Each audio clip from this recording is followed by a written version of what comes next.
Welcome everyone. So today is 22nd class of Tirthankar Charitra, or in this class we'll start with Abhinandan Swami Bhagwan's Jivan Charitra. So let's start with Mangalacharan.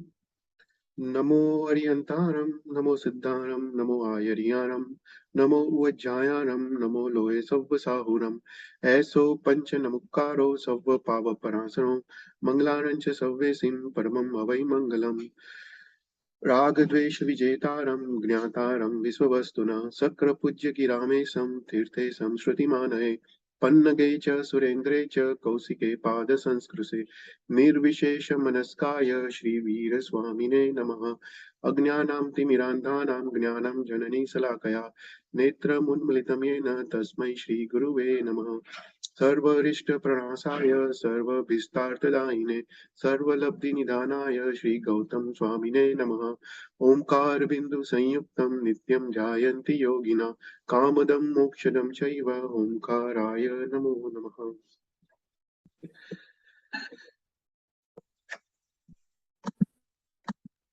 सो पिछले class में we were talking about Madhyalok. तो last class में we completed the Jambudweep structure और हमने काफी classes लिए जम्बूद्वीप के बारे में। We took around I think 5 or 6 classes just on this topic. तो काफी डिटेल में हमने जम्बूद्वीप को कवर किया। तो लास्ट क्लास में हमने देखा कि टोटल जम्बूद्वीप में 269 मेजर पर्वत है, राइट। तो उसमें 6 कुलगिरी पर्वत है जो जम्बूद्वीप के पूर्व से पश्चिम की ओर जाते हैं और जम्बूद्वीप को 7 क्षेत्रों में विभाजित करते हैं। उसके बाद 16 वक्सास्कर पर्वत है जो महाविद्य क्षेत्र में है, जो हर एक विजय के बीच में है। फिर 4 गंधदंत पर्वत है जो देवकुरु और उत्तर कुरु क्षेत्र को एनक्लोज करते हैं। फिर 200 कंचनगिरी पर्वत है, वो भी देवकुरु और उत्तर कुरु क्षेत्र के अंदर है। फिर 4 पर्वत यमक समक चित्र और विचित्र पर्वत, वो भी देवकुरु और उत्तर कुरु क्षेत्र में है। फिर 4 वृत्त वैद्याद्य पर्वत है, उसमें शब्दपाती विक्तपाती गंधपाती और माल्यवंत पर्वत है। तो ये 4 पर्वत जो अपने जो युगलिक क्षेत्र है, जो उसमें सेंटर में ये 4 पर्वत है, उसको वृत्त वैद्याद्य पर्वत कहते हैं। फिर उसके बाद हमने देखा 34 दीर्घ वैद्याद्य पर्वत है। ये 34 दीर्घ वैद्याद्य पर्वत वो भरत क्षेत्र और ऐरावत क्षेत्र में है, और महाविद्य क्षेत्र को ये जो कर्म भूमि को वो 2 में डिवाइड करता है, उत्तरार्ध और दक्षिणार्ध। और लास्ट में सबसे बड़ा जो पर्वत है पूरे मध्यलोक में वो है मेरू पर्वत, राइट। तो हमने ये 269 पर्वतों के बारे में देखा और जम्बूद्वीप के बारे में डिटेल में देखा। तो इस क्लास में we will go outside Jambudweep, okay. तो इन दिस क्लास, तो जम्बूद्वीप में टोटल हमने देखा कि देर आर 3 कर्म भूमिस, राइट। एक भरत क्षेत्र है, दूसरा ऐरावत क्षेत्र है और थर्ड महाविद्य क्षेत्र है, और 6 अकर्म भूमि है, राइट। तो उसमें पहला देवकुरु और उत्तर कुरु क्षेत्र है जिसमें सदा फर्स्ट आरा चल रहा होता है। फिर उसके बाद हिमवंत क्षेत्र और रम्यक क्षेत्र, हरिण्यवंश क्षेत्र जिसमें सेकंड आरा चल रहा होता है, और रम्यक और हरिवर्ष क्षेत्र जिसमें थर्ड आरा चल रहा है। तो ऐसा 6 अकर्म भूमि है और 3 कर्म भूमि है। अभी जम्बूद्वीप के बाहर सराउंडिंग जम्बूद्वीप एक दीवार है, एक वॉल है जो नेचुरल वॉल है, उसको जगती कहते हैं या कोट कहते हैं। तो इस पिक्चर, मेरे को ये पिक्चर मिला कहीं से कि इसमें वो वॉल दिखाया गया है। तो surrounding Jambudweep there is a wall और दीवार, और उसका नाम जगती है। तो ये जो वॉल है उसके 4 मुख्य द्वार है। तो जो पूर्व में जो द्वार है उसका नाम है विजय द्वार, दक्षिण में जो द्वार है उसका नाम है विजयन द्वार, पश्चिम में जो द्वार है उसका नाम है जयंत द्वार, और उत्तर में जो द्वार है उसका नाम है अपराजित द्वार। तो ये वॉल में 4 द्वार है, और ये 4 जो द्वार है उसके जो 4 अधिष्ठायक देव है उसके नाम वो द्वार के नाम से है। वो है विजय देव, विजयंत देव, जयंत देव और अपराजित देव।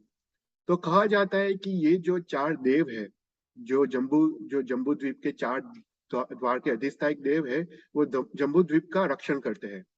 वो बाह्य जो नेचुरल कैलामिटीज है, जो लवण समुद्र से जो भी नेचुरल कैलामिटीज उठती है, उससे पूरे जम्बू द्वीप का रक्षण करते हैं। कोई क्वेश्चन है चैट में? Oh, Chetan bhai, अच्छा, can you use your pointer, please? Okay, sure sure, हाँ, ओके। Thank you.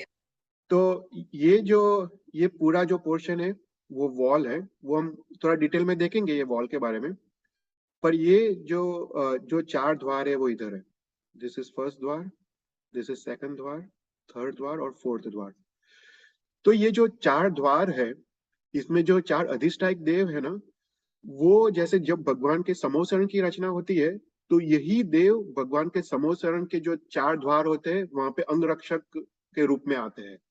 तो यहाँ पे वो जम्बूद्वीप की रक्षा करते हैं, पर भगवान का जब समोसरण होता है तो यही देवता भगवान के चार द्वार में वो द्वारपाल के रूप में वहां पे खड़े रहते हैं। तो विजय, विजयंत, जयंत और अपराजित, ये चार द्वार है। और बीच में जो ये है वो वॉल है, वो जगती है। ये नेचुरल है, ये नेचुरल स्ट्रक्चर है। तो ये जगती क्या है? तो अपने एक शास्त्र है, उसका नाम है लोक क्षेत्र समास। उसमें ये जगती के बारे में काफी डिटेल में एक्सप्लेनेशन दिया गया है। We will talk about few things about this jagati. तो ये जो जगती है, जो वॉल है, वो पहले तो वो वज्र रत्न की बनी है। वज्र रत्न मतलब iron, it's mainly made of iron. तो वो वज्र रत्न की बनी है। और उसके बाद ये जगती वो 8 योजन ऊंची है। ओके, नाउ अब अभी तक आपको पता होगा कि 1 yojan is close to 8 miles, right? तो you can imagine, right, 8 yojan is around 64 miles. तो ये jagati it's really tall. So it's like 64 miles, मतलब 8 योजन ऊंची है। और उसमें हर एक दिशा में, जो चार दिशा में जो चार द्वार है, उसमें हर एक द्वार वो भी 8 योजन ऊंचा है। तो जगती भी 8 योजन ऊंची है, पर हर एक द्वार भी 8 योजन ऊंचा है। और जो द्वार का जो विड्थ है वो 4.5 योजन है। ओके, फिर जगती का जो बेस है वो 12 योजन है। जो जमीन पे, जो जम्बू द्वीप के जमीन पे जो बेस है वो 12 योजन है। मध्य में वो 8 योजन है और सबसे ऊपर वो 4 योजन है उसकी विड्थ। ओके, तो if we go back to the picture, ये टॉप व्यू है, तो ये 4 योजन है। ओके, ये क्योंकि टॉप व्यू है तो ये 4 योजन है। तो ये जगती में जो ऊपर का पार्ट है, जो 4 योजन, उसमें सेंटर में एक वेदिका है। उस उसको हम पद्मवर वेदिका कहते हैं। ये जो सेंटर है ना, उसको पद्मवर वेदिका कहते हैं। और वो 500 धनुष्य, वन धनुष्य is 4 feet, so this is like 2000 feet. So 500 धनुष्य उसका विड्थ है।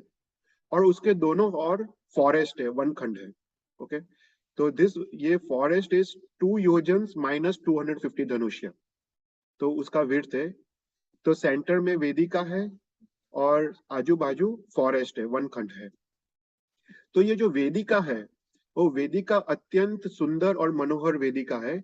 और ये वेदिका में जो भी प्लांट्स है, जो भी वेल्डी है, जो भी ट्रीज है, जो भी पुष्प है, वो सब पृथ्वी का रत्नमय है।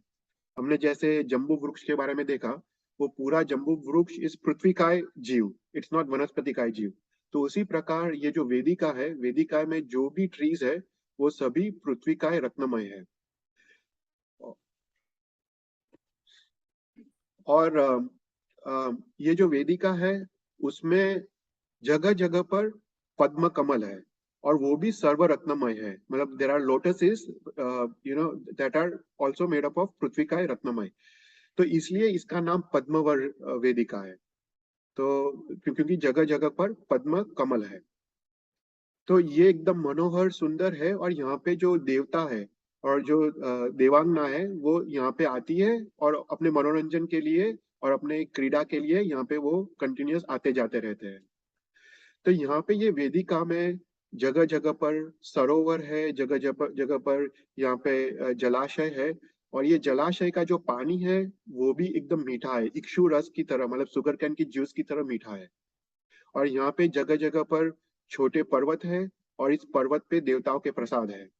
और देवताओं के प्रसाद में, उनमें नाट्य गृह होता है, रंग मंडप होता है, और फिर स्नान गृह होता है, और फिर आसन होते हैं, काफी कुछ होते हैं उनके मनोरंजन के लिए। तो ये वेदिका बेसिकली देवताओं का मनोरंजन का प्लेस है। और उसके आजू बाजू जो वन खंड है वो सब वनस्पति काय के ट्रीज है। तो ये नॉर्मल ट्रीज है, ये सब वनस्पति का एक जीव है। तो ये है बेसिकली जगती का ऊपर का टॉप व्यू। फिर उसके बाद जो ये जगती है, जगती के मध्य भाग में, राइट, हमने देखा जगती इज 8 योजन ऊंची है। तो मध्य में जो 4 योजन है, वहां पे मध्य में एक झरोखा है। झरोखा मतलब बालकनी। यहाँ पे जो मेरा पॉइंटर दिख रहा है ना, एक बालकनी है। और ये बालकनी इट्स वो ना लवण समुद्र की तरफ खुलती है, और वो भी 500 धनुष्य विड्थ है और 2 गांव ऊंची है। मतलब it's like a sky walk, if you think, right. वो ये जो जगती के दोनों चारों ओर लवण समुद्र में खुलती है, पर it's more like a sky walk, क्योंकि वो बाहर आती है, जगती के भी, वो वन खंड के भी बाहर आती है। तो सेंटर में जम्बू द्वीप है। जम्बू द्वीप के बाहर ये पूरा जगती है, और जगती को यहाँ पे पिक्चर में एक्सपांड किया है। तो पहले एक वन खंड है, फिर उसके बाद वेदिका है, उसके बाद वापस वन खंड है, और उसके बाद झरोखा है, मतलब बालकनी है। तो ये पूरा जो वॉल का वो स्ट्रक्चर है, okay, that surrounds the entire Jambudweep. और ये वॉल में 4 दिशा में 4 द्वार है। और जो 4 द्वार है, उसके बारे में थोड़ा डिस्क्रिप्शन है शास्त्र में, कि पहले तो वो मेरू पर्वत से 45,000 योजन दूर है, right. If you consider Jambudweep is 1 lakh योजन, और उसका जो डायामीटर इस 1 लाख योजन, तो उसका रेडियस इज 50,000 योजन। और मेरू पर्वत उसका जो बेस है वो 10,000 योजन है। तो इफ यू माइनस 50,000 माइनस 5,000 योजन, सो बेसिकली मेरू पर्वत से वो 45,000 योजन दूर है। फिर वो पूर्व और पश्चिम में जो सीता और सीतोरा नदी है, उसके उसके किनारे पे है। Okay, it's end of Sita and Sitora नदी। और जो दक्षिण और उत्तर में वो भरत, जो अपना जो भरत क्षेत्र है उसके दक्षिण में है, और ऊपर ऐरावत क्षेत्र के उत्तर में है। फिर हमने देखा कि जो द्वार की ऊंचाई है वो 8 योजन बाई 4.5 योजन है। और उसके बाद ये द्वार पे अनेक स्तंभ है। It's so beautiful. वो डिफरेंट डिफरेंट स्तंभ है, और ये द्वार उस पे अष्टमंगल आदि चिन्ह है। अभी तुम देखो, राइट, अभी भी हमारे में जब हमारे घर के द्वार पे अष्टमंगल हम लगाते हैं, तो बेसिकली ये जो जो क्रिया है वो यहाँ से आई है, क्योंकि जो जम्बू द्वीप के जो द्वार है उस पे भी ये अष्टमंगल चिन्ह है। तो उससे एक मंगलमय, एक ऑस्पिशियस थिंग है, इसलिए हम घर पे भी ये अष्टमंगल आदि करते हैं। तो ये बड़े द्वार है, उसमें दो दो द्वार है, पर इसके अलावा छोटे छोटे द्वार भी है। तो टोटल 108 द्वार है। और ये द्वार पे विविध प्रकार के चिन्ह है, जैसे घोड़े का, वृषभ का, फिर साथिया का, आदि आदि चिन्ह है। और जो अधिष्ठायक देव है उसकी संख्या दिखाई गई है, कि जो विजय आदि देव है उसको, जो सामानिक देव की जो पार्षदा है वो 4,000 है, और उसकी मुख्य पटरानी 4 है।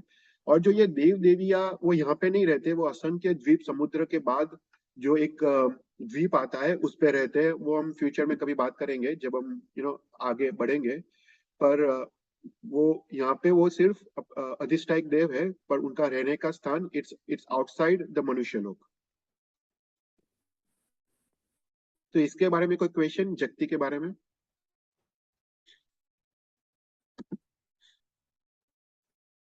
तो जगती के बाहर, so now we are moving into Lavan Samudra. तो जो लवण समुद्र है वो 2 लाख योजन उसका विड्थ है। जो जम्बू द्वीप है वो 1 लाख योजन है।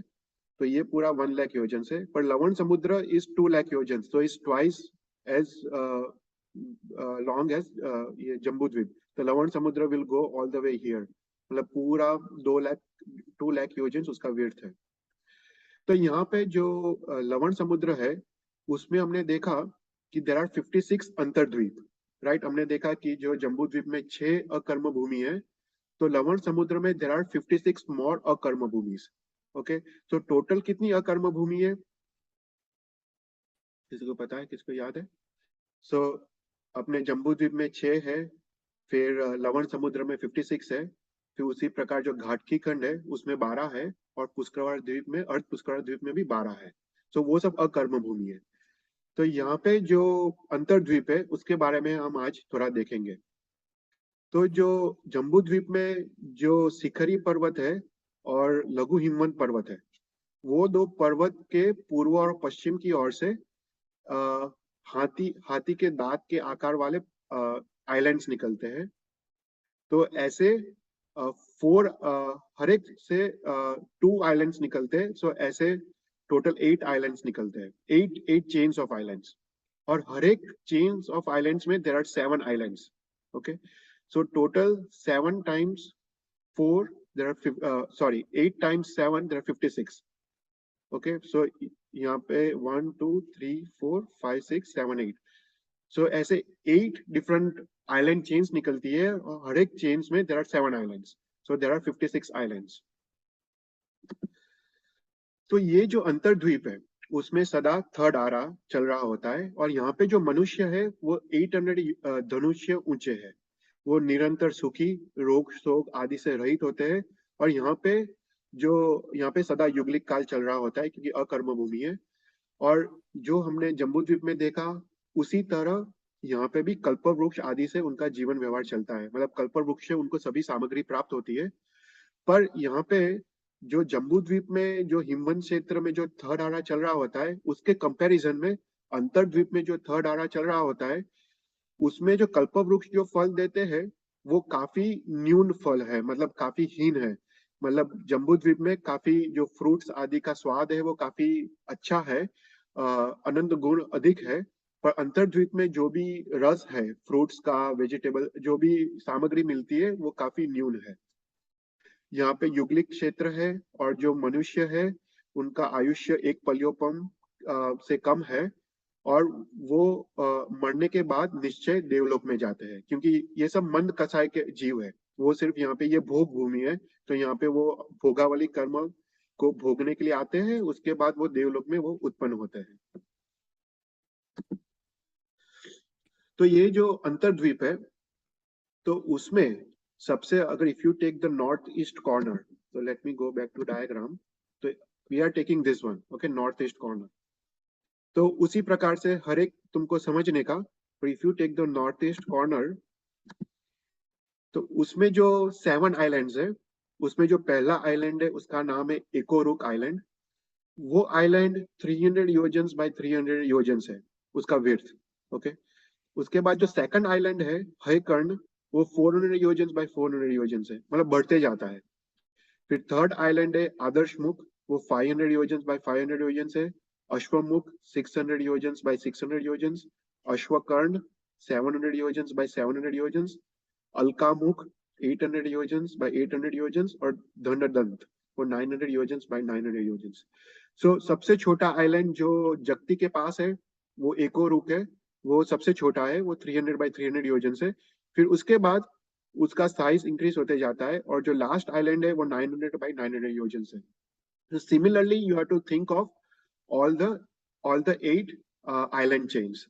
तो हम यहाँ पे सिर्फ नॉर्थ ईस्ट कॉर्नर की बात कर रहे हैं। फिर उसके बाद यहाँ पे लिखा है कि वो जो जम्बू द्वीप की तरफ वो जो पार्ट है आइलैंड का, वो जल से कितना ऊंचा है, लवण समुद्र का जो जल है वो बेसिकली 2.5 योजन्स से लेके 6.5 योजन्स ऊंचा है।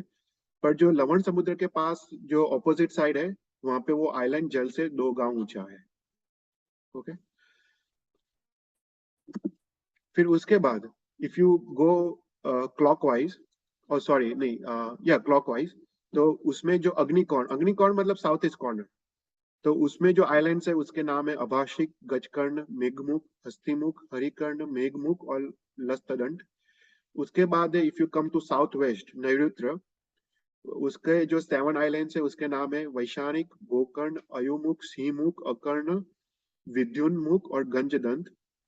और फिर जो नॉर्थ वेस्ट कॉर्नर मतलब वयावट कॉर्न, उसमें जो 7 आइलैंड्स है उसके नाम है नागोलिक, शुष्कुलिकर्ण, गोमुख, व्याघ्रमुख, कर्ण प्रावण, विद्युत दंत और शुद्ध दंत। तो ऐसा करके उसके आइलैंड्स के नाम है। ये टोटल अब यहाँ पे 28 आइलैंड्स है। Similarly you have to think about the other 28 as well. तो ये जो आइलैंड्स है जो 56 आइलैंड्स है, तो उसमें जो पहले जो चार के आइलैंड्स है, ये जो चार मैं पॉइंटर से दिखा रहा हूँ, जो सबसे पहले वो जगती से जो पास है, वो बेसिकली जगती से 300 योजन दूर है। ओके, तो ये आइलैंड्स भी 300 योजन बाय 300 योजन है, पर वो जगती से 300 योजन दूर है। उसके बाद जो सेकंड चेन ऑफ 4 आइलैंड्स है यहाँ पे, वो ये आइलैंड से 400 योजन दूर है। ओके, फिर यहाँ से जो दूसरा आइलैंड है वो 500 योजन है। उसके बाद जो दूसरा आइलैंड है वो 600 योजन दूर है। उसके बाद जो आइलैंड है वो 700 योजन दूर है। फिर 800 योजन और 900 योजन दूर है। ओके, तो यहाँ पे जो जो विड्थ है इसका, ओके, वो पूरा वो है 7,400 योजन इफ यू काउंट फ्रॉम जगती। सो जगती से अगर स्टार्ट करो तो 300 योजन प्लस इसका विड्थ 300 योजन प्लस 400 योजन प्लस इसका विड्थ 400 योजन प्लस 500 योजन प्लस इसका विड्थ 500 योजन। सो ऐसा करके if you go to all the seventh, तो टोटल उसका जो लेंथ है, ये जो चेन का, उसका लेंथ है 7,400 योजन। तो वो चीज काफी डिटेल में यहाँ पे मतलब कैलकुलेशन वो लोक क्षेत्र समास में दिखाया है कि सॉरी नॉट 7,000, 8,400 योजन। तो ये पूरा कैलकुलेशन है 300 प्लस 300 400 प्लस 400 ऐसा करके 900 प्लस 900। सो टोटल इसका जो जो लेंथ है वो है 8,400 योजन। तो कोई क्वेश्चंस अंतर्द्वीप के बारे में?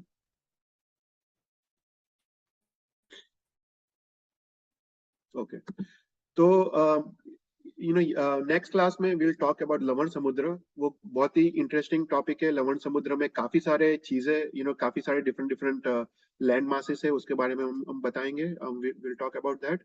और अभी विल स्टार्ट विद फोर्थ तीर्थंकर अभिनंदन स्वामी जीवन चरित्र।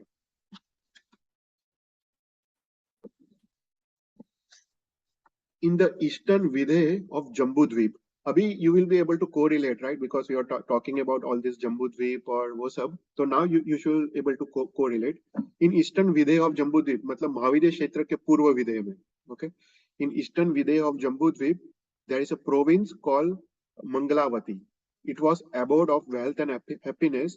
In it, there was a city called Ratna Sansay, crashed jewel on earth. In it, there was a king named Mahabal, unequal in strength. He was intelligent and regarded Aryant alone as Bhagwan, and Sadhus alone as Guru, and Dharma taught by Jineshwar only as his Dharma. He followed fourfold Dharma with Udarta. पहले 4 fold धर्म था, अभी अपना धर्म 5 fold है, right? तो पहले जो जो अनुव्रत थे, महाव्रत थे, वो सब 4 थे। He followed fourfold dharma with udarta, good conduct, tap, and pure state of mind. He was terrified of existence, knowing Nashwanta of all the things. He was not content with Shravak dharma.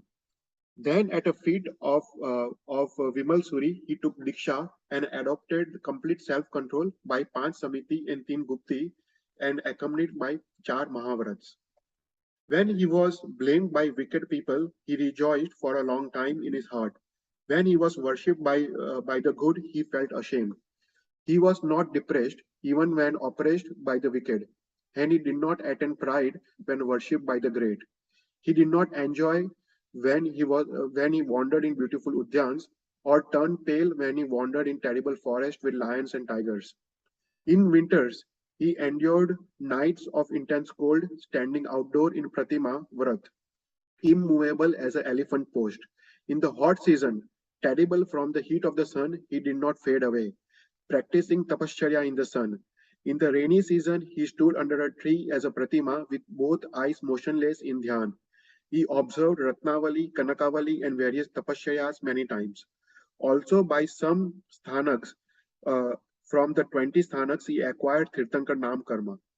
After he observed 4 Mahavrats for a long time, he died while fasting and became Aham Indra in Anuttar Viman called Vijay. Okay, तो पहले भव में अभिनंदन स्वामी का पहला भव वो महाबल नाम के किंग थे, और वहां पे उन्होंने 20 स्थानक तप किया और उन्होंने काफी उग्र तपस्या की। और दूसरा भव में ही बिकेम देव इन अनुत्तर विमान। अभी अनुत्तर विमान जो होता है वो जनरली लास्ट भव होता है, और उसके बाद लोग मोक्ष में जाते हैं। फिर उसके बाद उनका थर्ड भव Now in the Bharat Kshetra of Jambudvip, there is a city called Ayodhya. हमने देखा कि जो भी तीर्थंकर परमात्मा है वो अयोध्या नगरी या उसका नाम दूसरा नाम विनीता नगरी उसमें ही जन्म लेते हैं. The city was extremely beautiful and wealthy. In every house in it were people who wished to give dan like Kalpavruksha, but beggars and poor were very difficult to find. Its king was named Samvar, and the moon of the Shir Samudra of the Ishwaku Kul. The king whose command ruled the entire surface, always calm in mind, not greedy, he firmly supported the earth. He was impartial to rich men and poor men, and like a Muni, he ruled the earth with dharma. He punished his enemies to protect the people, but not with the idea of hatred. He did things that were both beneficial to the people and in accordance with the dharma. He had a wife named Siddhartha, born in a pure family, virtuous. She had very sweet voice and looked like Rajhansini. She looked as if the inside of her lotus eyes were made of sapphire, as if her teeth were made up of pearls, as if her lips were made up of coral, as if her nails were made up of rubies, as if her limbs were made up of gold, and her body of jewels. She did not become angry with her husband, since well-born women are fearful of transgression against marriage vows, as if they were religious vows. Now Mahabal's Jeev, sunk in Anand, passed a life of 33 Sagaropams in the Viman Vijay. On the fourth day of white half of Vaishak, the moon-mean conjunction in Abhijit, he fell and descended into Queen Siddharth's womb. At that time, he possessed three kinds of knowledge, and at that time there was light in the three worlds and the happiness even for the Jews of Narkis. In the last prayer of the night, the queen, comfortably asleep, saw 14 dreams entering her mouth. A white four-tusked elephant, a bull the color of jasmine, a lion with a mouth wide open, Lakshmi Devi, beautiful from being sprinkled a wreath of five-colored flowers, a full moon, a shining sun, a flag garland with bells, a golden full pitcher, a large pool covered with lotuses, an ocean with high waves, a beautiful Dev Viman, a heap of jewels, and a smokeless fire. अभी अपना चौथ स्वप्न का ceremony आ रहा है, तो this kind of reminds us, right, कि माता के स्वप्न. The queen awoke and related the dreams to the king. The king explained the dreams. O queen, by these dreams you will have a son that is lord of three worlds. The Indras also came and interpreted the dreams. O queen, you will have a son, the fourth Tirthankar. The queen passed rest of the night awake. Sleep, repelled by her joy, went far away. Then the embryo grew secretly day by day in Lady Siddharth's womb. She carried the embryo with ease. After 9 months and 7.5 days, on the second day of bright fourth night of Magha, the moon being in conjunction with Abhijit Nakshatra, Queen Siddhartha bore with ease a son, not inferior to the splendor of the sun, golden marked with monkey. उनका जो लांछन है ना वो monkey है, तो उनके शरीर पे वो monkey का चिन्ह था. At that time, there was light in three worlds for a moment, and simultaneously there was happiness for Jeeves of Narkis for a moment. 56 दिक कुमारीज. तो अभी ये कॉमन है, भगवान का जब जन्म होता है तो 56 दिक कुमारीज आती है, और हमने लास्ट क्लास में देखा था कि उसमें जो 8 दिक कुमारीज है, we saw where they live, right, on the Meru Parvat. 56 दिक Kumaris came from each of her abode and performed suitably the birth rites for the queen and her son. When Sakra knew the Aryan's birth, by the trembling of his throne, he and other devtas seated in the Palak Viman came to Bhagwan's house. Sakra descended from his Viman, entered Bhagwan's house, and there did Vandan to Bhagwan and his mother. After he had given a sleeping charm, Sakra places an image of Aryan at Queen's side, and he himself becomes fivefold. One Sakra carries the Bhagwan, another Chhatra, two charmers, and one which Vajra went ahead dancing. In a moment, Sakra reached the Shila Abhi Pandukabalam.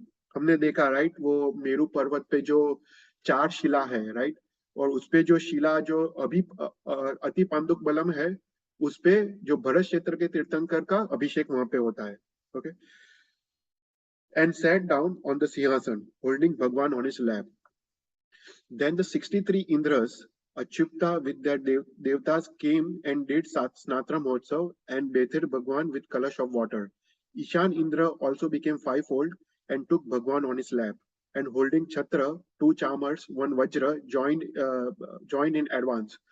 Sakra created four crystal bulls in four directions and bathed the Bhagwan with the water rising from their horns.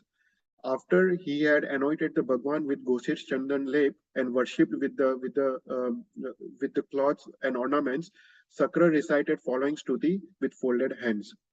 Hey Bhagwan, fourth founder of Tirth, son of the sky of the fourth Ara, and publisher of glory of four Mahavrats. Now the world, having you as Bhagwan, after a long time will never be attached by Mithyatva. May the dust of your feet settle on my head that is falling from your footstool. My eyes are fixed on your face. May the asubh bhav that arose from looking at what is not worthy to be looked at be washed away. Instantly, with waves of water from tears of joy, may my hands always do worship of you. May my ears always be listening to your merits. May my voice is eager for the spreading of your merits. Then indeed there is happiness to it. After the stuti of this effect, Sakra becomes fivefold, takes the Bhagwan from Ishan Indra with one carrying the umbrella, and so on and so forth as before, goes to the Bhagwan's house. Then he took away the sleeping charm of Mata and Bhagwan's image and places the Bhagwan at Queen's side, according to the custom. The Sakra went from Bhagwan's house and other Indras from the Meru Parvat to each of their respective abodes. At dawn, the king held a great birth festival for his son, causing joy to all the people. The family, kingdom, and the city rejoiced, and when he was in Mata's garb, and therefore his parents named him as Abhinandan. You know, जब वो माता के घर पे था तो सभी लोग सुखी थे, इसलिए उनका नाम अभिनंदन रखा गया. Drinking nectar with Sakra had injected from his own thumb, cared for by the nurses, the Apsaras, from Devlok, the Bhagwan gradually grew up. The Bhagwan passed his childhood playing various games with Devtas and Asurs in the form of boys with various playthings in their hands. Abhinandan Swami came to youth with beauty of the body like garden tree coming to the spring. 350 Dhanusha tall, his arms hanging to his knees, looked like a tree with swings. Bhagwan had beautiful cheeks and forehead surpassing the beauty of half moon.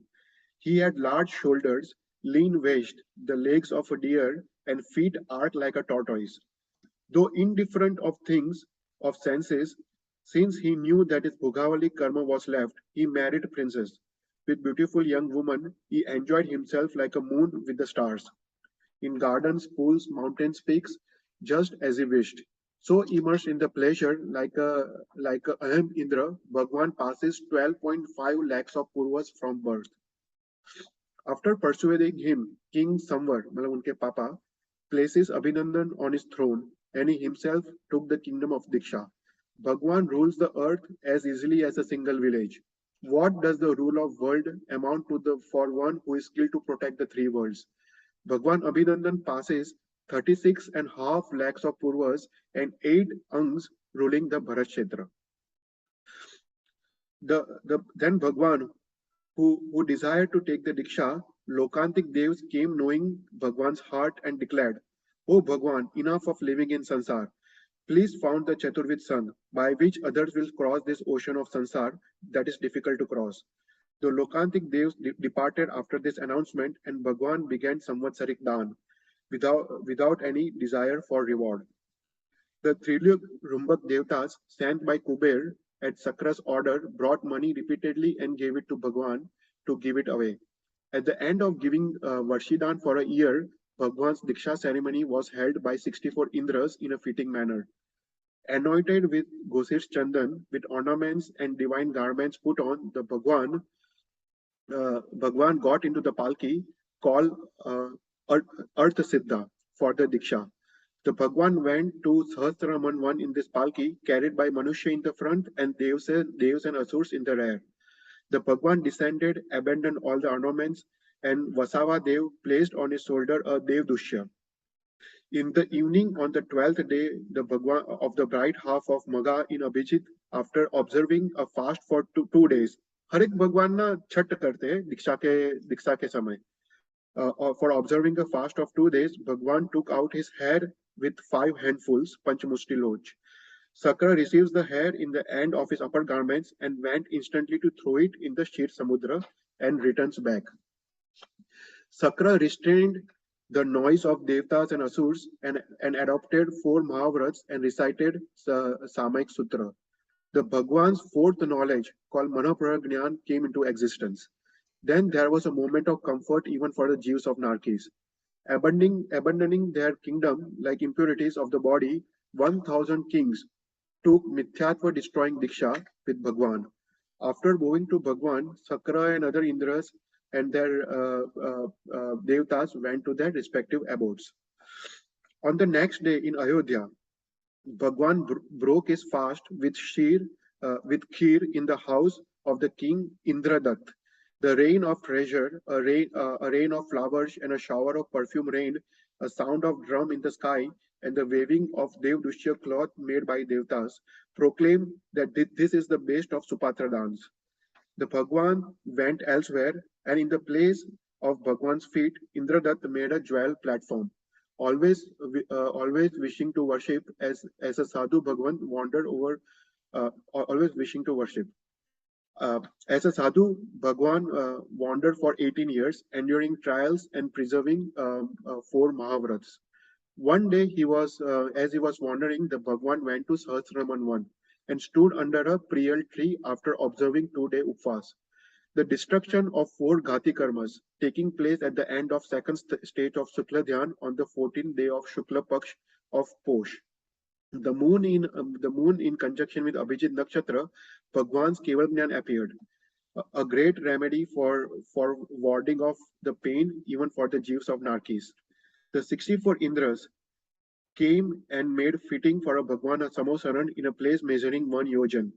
Then, setting his feet on golden lotuses, which were moved by Devtas, the Bhagwan enters the Samosaran by east door. Then a Bhagwan made pradakshinas, 3 pradakshinas of the Chaitya tree, in which there arose Gavyu, Yaksh और Yakshini. वो भी भगवान के साथ यहाँ पे आते हैं. Now Bhagwan saying Namo Tittasa, the Bhagwan adorned the lion throne in the middle dais, facing the east. Then the Chaturvid sung, Devtas, Asurs, and humans entered at proper doors and sat down at proper places. After bowing to Bhagwan, Sakra, his hands folded in submission, recited the Shruti to the Bhagwan. You have restrained completely the Asubh Yoga of Man, Vachan, and Kaya, and deflect your mind is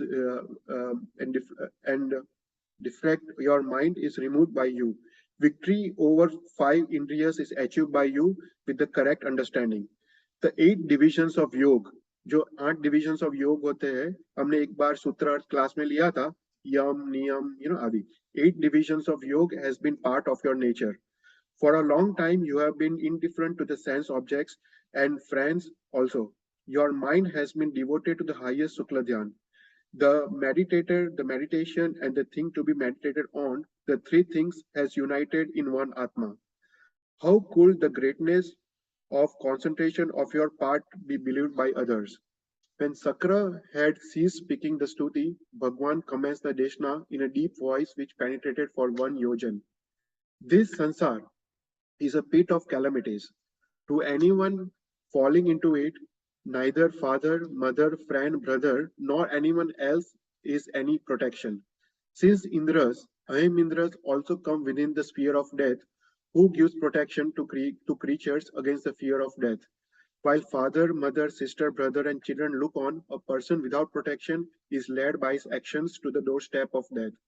People confused grieve over their family being led to the death, but do not grieve over themselves who will be led to the death in future. In Sansar, made terrible by the blazing flames of forest fire of pain, there is no protection for any creatures. Like a young deer in a forest, there is no protection against death by means of all the sciences of medicines by charms or any life-giving remedies. A king, though surrounded by army of swords, is seized by that like a poor man. Just as cattle do not know any remedy against that, neither do wise men. Even for munis devoid of evil conduct, it is never possible to prevent that by Mahavrats. The whole Chaud Rajlok is without protection. Dharma, which is only remedy, not against death, but as a helper because it grants Sadgati and ultimately moksha, where there is no death. So let us all take the path of Dharma, which leads to eternal happiness. From this Deshna, man and woman in general adopted Diksha. There were 116 Gandhars, with head of Gandhars Vajranab.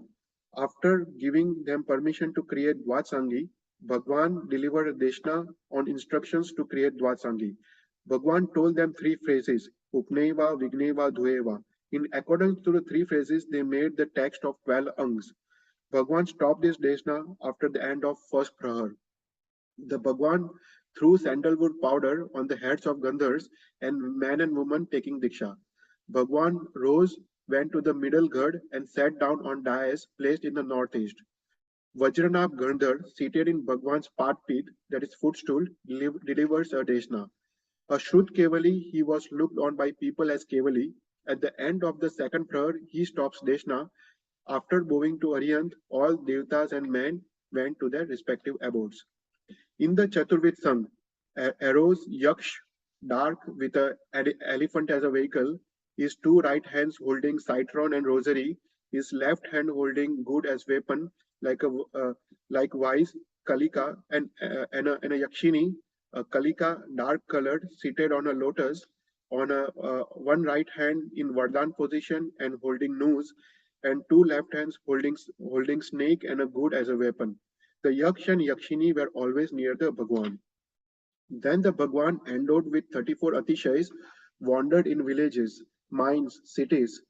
300,000 sadhus, 630,000 sadhvis, 98,000 Audignanis, 1,500 Chaudpurvis, 11,650 Mano Parvagnani, 14,000 Keval Gnanis, 19,000 with Vaikriya Labdhi, 11,000 Vadis, 288,000 Shavaks, and 527,000 Shavikas were in the Chaturvid Sang as Bhagwan wandered over the earth. After a lack of Purvas, lays 8 angs and 18 years from the time of Keval Gnan, Bhagwan went to Samet Sikar, knowing it was his time for Nirvan. Together with 1,000 munis, Bhagwan continued to fast for a month, attended by Devtas with their Indras and by kings.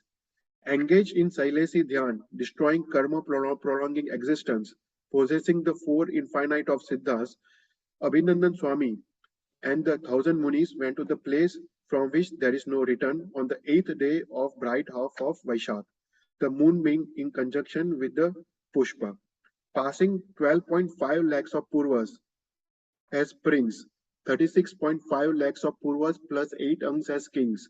A lakh of Purvas lays 8 angs as sadhu. Bhagwan lived 50 lakhs of Purvas. Abhinandan's Nirvan was 10 lakhs of crores of Sagaropams after the Nirvan of Sambhavnath. मतलब इतना time जाता है after Sambhavnath, 10 lakhs of crores of Sagaropams. After the Nirvan of Sambhavnath, Bhagwan. Sakra performs the funeral rites of Bhagwan and other munis also. The Devtas and Asurs, they take the molar teeth and the bones for worship. After they had gone to the Nandishwar and held the 8-day festival of the Saraswati Pratima of Haryans, the Indras, Devtas went to their respective abodes and the kings to their respective palaces. तो यहाँ पे हम अभिनंदन स्वामी जीवन चरित्र finish करते हैं और उसके बाद हम नेक्स्ट टाइम हम 5th तीर्थंकर का जीवन चरित्र हम स्टार्ट करेंगे. तो यहाँ पे हम एंड करते हैं. एनी क्वेश्चंस किसी को? Yeah, I have a few. Yeah. તમે હમણાં લાસ્ટમાં you said about molars અને bones. What do they do? Like, is that Bhagwan's? वो लोग क्या करते हैं कि ये भगवान जो होते हैं, राइट, उनके हर एक उनका जो शरीर, उनका जो हर एक अंग है ना, वो भी पूजनीय है. ओके. तो जैसे उनका जो एक बार उनका फ्यूनरल राइट्स हो जाता है, जो बाकी जो बचता है उनका एशेस होता है, और प्लस ये सब जो बोन्स और टीथ और वो सब जो जो फायर में एक्सटिंग्विश नहीं होते, right, they still Oh, exist, तो वो सब देवता ले जाते हैं। और okay. देवता फिर क्या करते हैं कि उसको एक पिलर होता है, तो हर एक ऑल द 12 देवलोक्स में हर एक विमान में एक एक पिलर होते हैं, वो पिलर में वो टीथ या बोन को रखते हैं, और फिर उसके Oh, बाद उसको वर्शिप करते हैं। तो उसकी उसको उसको वो लोग जैसे हम भगवान की पूजा करते हैं, ऐसे भी वो, तो सिमिलरली वो उनको भी पूजा करते हैं, वो उनके अंग को, क्योंकि भगवान के हर एक अंग भी पवित्र है। right. और फिर ऐसा होता है कि कभी कोई देवलोक में कोई मुश्किल आती है, they also have kingdom and they Yeah. Also fight against each other. और Oh, जब कोई सॉल्यूशन नहीं आता हो ना, तब ये मोलार टीथ का वो पानी, मतलब वो पानी में उस डाल के, जैसे हम स्नातक महोत्सव करते हैं ना, ऐसा वो लोग ये oh, उसका पानी छांटते हैं और उससे उनको सॉल्यूशन मिल जाता है। oh, wow. Yeah, so they Wow. use this as a solution, but it has lots of power। भगवान के जो हर एक अंग है, वो Okay. इसमें इतना पावर होता है कि उससे किसी कभी अपने शास्त्र में तो काफी ऐसे उदाहरण आते हैं कि इवन लाइक भुवनपति के देवता और वैमानिक देवलोक के बीच में युद्ध हो रहा है, राइट, ऐसे ऐसे सिचुएशंस। तो उस Okay. समय जब कोई सॉल्यूशन नहीं आता है, तब ये मोलार टूथ आदि का जो पानी लोगों पे छांटते हैं, तब जाके उसका उसका ऑटोमेटिक सॉल्यूशन आ जाता है। Oh, okay. How interesting. Wow. And then I have like a Yeah. I don't know if it's relevant or not, but ये Abhinandan Bhagwan के northeast direction you said he was facing. So is there an importance for northeast or east direction? Because we also do that at our homes, Bhagwan nu rakha માટે ne everything. So I was always wondering ki, what's the importance of that direction? Is Yeah. there? Yeah, definitely. Yeah, operation, everything in our Shastra, there is Jyotish Shastra, there is Samudrik Shastra, right? So there are different types of Shastras, and there Right. are lots of things that are auspicious, right? For example, हम देखते हैं कि Oh, Ashtamangal, that is auspicious, right? हाँ. तो everything you do, तो उसमें क्या है कि सामुद्रिक शास्त्र एक ऐसा शास्त्र है, it tells you कि क्या करने से it's मांगलिक, एंड क्या नहीं करने, what is Okay. तो उसी प्रकार जो ईस्ट डायरेक्शन है ना, इट्स हाँ. Always considered a much better auspicious direction अपने ज्योतिष और समुद्रिक शास्त्र के हिसाब से। तो So, that's why Bhagwan always faces east, या इवन अपने घर में भी, if you want to put Bhagwan, always put in east और north east corner of the house. right. या So that's why I was just like, we know just कि northeast and east direction is the best, but I didn't know why. And what is Samudrik, तो सामुद्रिक शास्त्र एक ऐसा, जैसे ज्योतिष शास्त्र, इस एस्ट्रोलॉजी, राइट? सो yeah. सामुद्रिक शास्त्र इज अ शास्त्र which shows what is it, there are lots of things in सामुद्रिक शास्त्र। एक तो वो पूरा बॉडी का बताता है, for example just by looking at someone you can know कि उसका पूरा भविष्य पता चल जाता है, just by looking. Oh, so that wow. Is सामुद्रिक शास्त्र। अपने महाराज साहब अपना फेस देखते हैं और अपना जीवन बता सकते हैं, काफी महाराज Oh, साहब। right. Somehow, yeah. या सो So दैट इज सामुद्रिक शास्त्र। या is that in like या इट इज। Agama? या Oh, and या then आगम which में one? मेरे को पता नहीं, पापा को पूछना पड़ेगा, पर Okay. आगम में तो उल्लेख आता ही है। अभी जैसे अपने जैसे चंद्र प्रज्ञप्ति, सूर्य प्रज्ञप्ति में ज्योतिष शास्त्र पूरा आ जाता है। हाँ. और समुद्रिक शास्त्र कौन से आगम में मेरे को पता नहीं है, पर अभी ना जैसे कलिकाल सर्वज्ञ हेमचंद्राचार्य ने समुद्रिक शास्त्र पे काफी काफी रचना की है, आज से Okay. Oh, 840 wow. ईयर्स पहले। तो वो भी सब उपलब्ध है अपने पास, पर Oh, ultimately it has come from आगम, right? right. Okay. So that's something different. Like nobody ever tells of that. Like, या nobody मतलब समुद्रिक mentions. शास्त्र में ये भी आता है, फिर ये सब भी आता है, राइट? फॉर एग्जांपल वी से कि घर के बाहर जाए या घर के एंटर हो तो राइट पग रखने का, राइट, ऑल दो हाँ. स्टफ। फिर Yes. Yeah. हमको ये Oh, okay. करने का, दूध is considered, ghee is considered yes auspicious, वो सब। तो वो Okay. सब डिटेल्स मतलब बहुत बहुत इन डेप्थ होता है, but this are Right. Like some of the examples कि ये सब सामुद्रिक शास्त्र से लिया गया है कि what is Okay. Auspicious, what is not auspicious. Even अपने जो 8 मंगल है, Ashtamangal, that also Oh, comes from okay. सामुद्रिक शास्त्र। Acha. Good to know. That's a different. Okay. Thank you. મારો ક્વેશ્ચન હતો ચૈતલભાઈ કે અભિનંદન સ્વામી અયોધ્યા નગરીમાં બોર્ન થયા હતા, તો એ અયોધ્યા નગરી સેમ એઝ હમણાં ભારતમાં જે છે ઈ? या એટલે सेम જ છે, मतलब फॉर एग्जांपल अभी जो अयोध्या नगरी है, उस समय जो अयोध्या नगरी था वो काफी बड़ा था। तो उस समय जो अपने भरत क्षेत्र में जो दक्षिणार्ध में, राइट, भरत क्षेत्र 6 खंडों में विभाजित है, उसमें जो जो दक्षिणार्ध में जो अपना जो प्रथम खंड है जहाँ पे हम रहते हैं, मतलब इंडिया, तो वो प्रथम खंड है और सभी तीर्थंकर वो प्रथम खंड में ही जन्म लेते हैं। और उसमें जो विनीता नगरी जो शास्त्र में बताई है, दैट वाज लाइक 12 योजन्स बाय 9 योजन्स, so that was really big, you know, if you consider miles, right, 12 times 8, तो मतलब it was really big than what it is now. तो उस समय अयोध्या नगरी काफी बड़ी थी, काफी विशाल थी, और सभी भगवान का जन्म वो it was a capital, right, सो पूरे भरत क्षेत्र का कैपिटल वो अयोध्या नगरी था। तो सभी तीर्थंकर का जन्म भी अयोध्या नगरी में होता था। पर काफी महापुरुष का जन्म, अभी हम देखे राम का जन्म भी अयोध्या में हुआ है, राइट, ऐसे काफी महापुरुष का जन्म अयोध्या में होता था।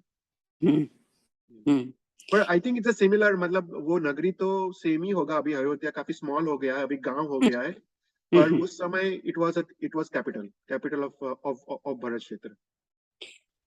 અને આ ગણધર અને સાધુ મહારાજ એટલે શું ફરક કહેવાય? ગણધરનું ડેફિનેશન શું?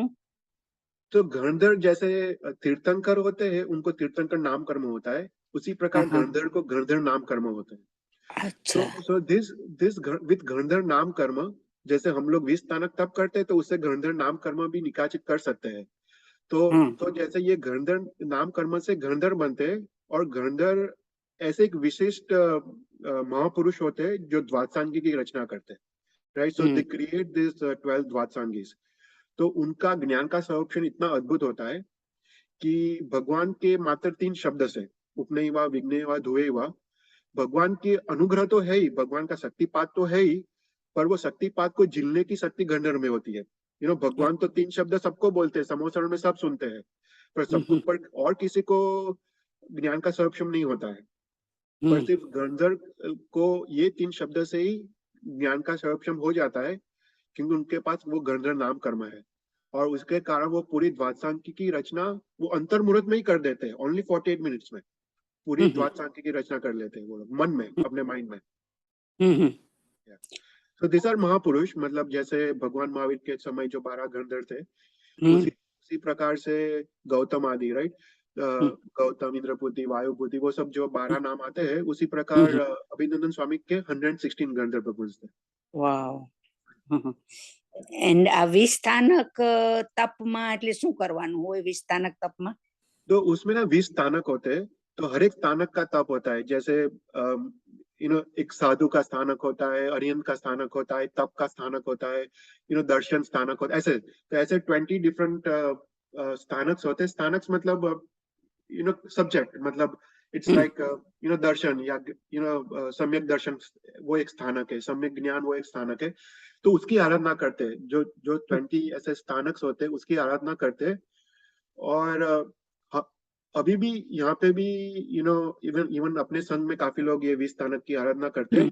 अभी हर एक लोग 20 स्थानक की आराधना अलग अलग तरीके से करते हैं, यू नो, मतलब उसमें वेल डिफाइंड इतना नहीं है, पर ऐसा है कि हर एक स्थानक का यू हैव टू डू 20 तप, मतलब कितने लोग 20 आंबेल करते हैं, कितने लोग 20 छठ करते हैं, कितने लोग 20 उपवास करते हैं, उसके साथ आराधना करनी होती है। उसमें वो जाप होता है, नौकार वाली होती है, काफी कुछ होता है, तो पूरे दिन की क्रिया होती है। तो ऐसे करके वो 20 स्थानक की आराधना करते हैं। अभी जो तीर्थंकर परमात्मा जो 20 स्थानक की आराधना करते हैं, वो तो मास श्रमण से करते हैं, मोस्ट ऑफ तीर्थंकर परमात्मा। जो भगवान महावीर ने जो नंदी उसके कौन सा जीव था, थर्ड भाव, तो वो भाव में उन्होंने जो 20 स्थानक की आराधना की, वो सभी मार्ग श्रमण से की। तो हर एक स्थानक में उन्होंने मार्ग श्रमण किया था, हर एक स्थानक के लिए। तो ऐसे ऐसे विशिष्ट आराधना से, तपश्चर्या से ये स्थानक की आराधना करते हैं। पर अल्टीमेटली क्या है, ऐसा रूल नहीं है कि 20 स्थानक की आराधना करो तो तीर्थंकर नाम कर्म उपार्जित होगा। जगत में इफ यू थिंक लॉजिकली, पूरे एक अवसरपिणी काल में देयर आर ओनली 24 तीर्थंकर, Yes, और असंख्य लोग ये 20 स्थानक तप की आराधना करते हैं। yes. तो ऐसा, और इट्स अ कंपटीशन, राइट? अभी से 24 जीव्स को ही तीर्थंकर बनना है, and there are like countless जीव्स डूइंग दिस 20 स्थानक आराधना।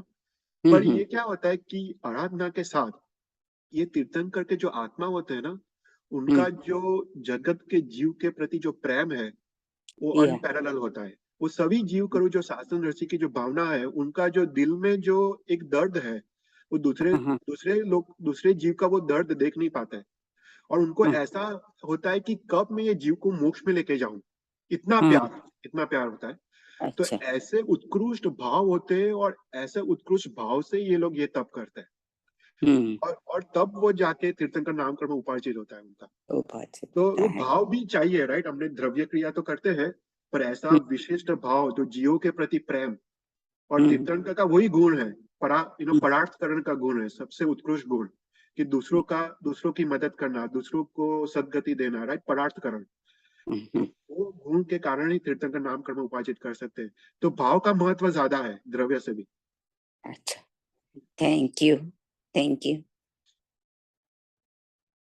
Thank you for today's class, it was very nice. कोई और क्वेश्चंस? ओके, तो हम मांगलिक कर लेते हैं। नमो अरियंतारम, नमो सिद्धारम, नमो आयर्यानम, नमो वज्जायानम, नमो लोये सव्व सावरम, ऐसो पंच नमकारो सव्व पाव परासरो, मंगलारंच सव्वे सिम परम मोवे मंगलम, जीनाग्रह विपुराय मिच्छामि। Thank you everyone. Thank you. you. Jai Jinendra, everybody. जय Jinendra. Jai Jinendra, thank you.